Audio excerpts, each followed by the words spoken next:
නිරෝගී දවසක් වෙන්න කියලා ප්‍රාර්ථනා කරනවා සියලුම දෙනාට. ලෝකෙ බිහි වුණු දවසේ ඉඳලා වතුරයි කාගෙත් මිතුරා සැමදා කියලා කියනවනේ. ඉතින් මේ ලෑස්ති වෙන්නේ අපි කවුරුත් දන්න අපේ මිතුරා වතුර ගැන කතා කරන්න. අපේ සිරුරේ බරෙන් 3න් 2ක් 70%ක්ම තියෙන්නේ ජලය. අපි සෞඛ්‍ය සම්පන්නව ඉන්න නම් අපි විජලනයෙන් ආරක්ෂා වෙන්න නම් අඩුම දවසට වතුර වීදුරු 8ක් 10ක්වත් බොන්න ඕනේ. කෙනෙක්ට අවශ්‍ය වෙන වතුර ප්‍රමාණය අපි තීරණය කරන්නේ මෙහෙමයි. ඒ කෙනාගේ බර කිලෝග්‍රෑම් වලින් අරගෙන ඒක 30න් බෙදනවා. එතකොට එන අගය තමයි ඒ කෙනාට සාමාන්‍යයෙන් බොන්න ඕන වතුර ප්‍රමාණය. හැබැයි ගොඩක් රස්නේ දවසක නම් වැඩිපුර දාඩිය දාන්න මහන්සි වෙන වැඩ කරන දවසක් නම් ගර්භණී කෙනෙක් නම් එහෙමත් නැත්නම් උණ පාචනය වමනේ වගේ අසනීප තත්ත්වයක් තියෙනවා නම් ඒ ගන්න ජලයේ ප්‍රමාණය ඊට වඩා වැඩි වෙන්න ඕනේ. අපි පාවිච්චි කරන ජල ප්‍රමාණය අපිට ඇති කියලා හොයන්න ක්‍රම දෙකක් තියෙනවා. එකක් අපිට තිබහ දැනෙන්නේ නැත්නම් පිට කරන මුත්‍රාවල පාට ලා පාටක් තියෙනවා නම් ඒ කාරණා දෙක තියෙනවා නම් අපි හරි ප්‍රමාණයට ජලය පානය කරලා තියෙනවා. ඔයාට නිතරම තිබහ එනවා නම් ඒ වගේම මුත්‍රා තද පාටක් නම් ඒ කියන්නේ ඔයා බොන වතුර ප්‍රමාණය ඔයාගේ ඇඟට ප්‍රමාණවත් නැහැ. එතකොට වැඩිපුර වතුර පානය කරන්න ඔයා මතක තියාගන්න ඕනේ. ට්‍රිප් එකක් ගිහිල්ලා ගමනක් ගිහිල්ලා මහන්සි වුණාම තිබහ වුණාම ඔයා බොන්නේ වතුරද බීමද?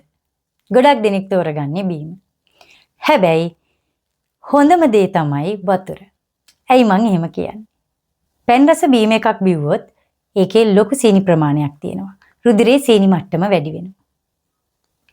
ඒ සීනි මට්ටම සාමාන්‍ය තත්ත්වයට පත් කරන්න රුධිරයට රුධිර නාල වලින් පිට තියෙන ජලය ලොකු ප්‍රමාණයක් රුධිර නාල වලට එකතු කරගන්නවා. එතකොට ඒකෙන් වෙන්නේ තව තවත් අපේ තිබහ වැඩි වෙන එක. ඒ නිසා ගමනක් ගිහිල්ලා මහන්සි වුණාම තිබහ හැදුනහම බීම් එකක් අරගෙන බොන්නේ නැතුව පුළුවන් තරම් වතුර එකක් බොන්න පුරුදු වෙන්න. වතුර වලට අමතරව අපේ ඇඟට ජලය ලබා ගන්න පුළුවන් තවත් පාන වර්ග තියෙනවා. ඖෂධීය පාන වර්ග, ඉරමුසු, බෙලිමල්, රණවරා, පොල්පලා මේ වගේ පාන වර්ග සීනි එකතු කරන්නේ නැතුව අපිට පානය කරන්න පුළුවන්. ඒ වගේම තැඹිලි, කුරුම්බ වගේ දේවලුත් පාන විදිහට යොදා ගන්න පුළුවන්. සීනි එකතු කරන්නේ නැතුව ගන්න පළතුරු විෂ එකක්, සීනි එකතු කරන්නේ නැති තේ එකක්, කෝපි එකක් වුණත් අපිට දවසට එකතු කරගන්න ජල ප්‍රමාණයට ගන්න පුළුවන්. අපේ ඇඟට ගන්න ඕන නැති පාන වර්ග තමයි අධික සීනි එකතු කරපු බීම වර්ග සහ මධ්‍යසාර එකතු කරපු බීම වර්ග. මේ වගේන් වෙන්නේ අපේ සෞඛ්‍ය තව තවත් පිරිහෙන එක විතරයි. අපි ගන්න පාන වර්ග හැම වෙලේම සෞඛ්‍ය ආරක්ෂිත වෙන්න ඕනේ.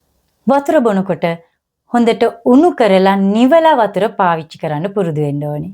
අපි බොන වතුර එක අධික හිරු එළියට නිරාවරණය වෙච්ච ප්ලාස්ටික් ඇසුරුම් වල තියෙන වතුර නම් ඒක අපේ ඇඟට අහිතකර විදිහට තමයි බලපාන්නේ. අපි බොන වතුරවල රසායනික ද්‍රව්‍ය වැඩි නම්, බැරලෝහ වැඩි නම්, කිවුල් වැඩි නම් ඒ වතුර සුදුසු වෙන්නේ නැහැ අපේ සෞඛ්‍යයට. රෝගකාරක වලින් අපවිත්‍ර වෙච්ච ජලය නම් අපි පාවිච්චි කරන්නේ.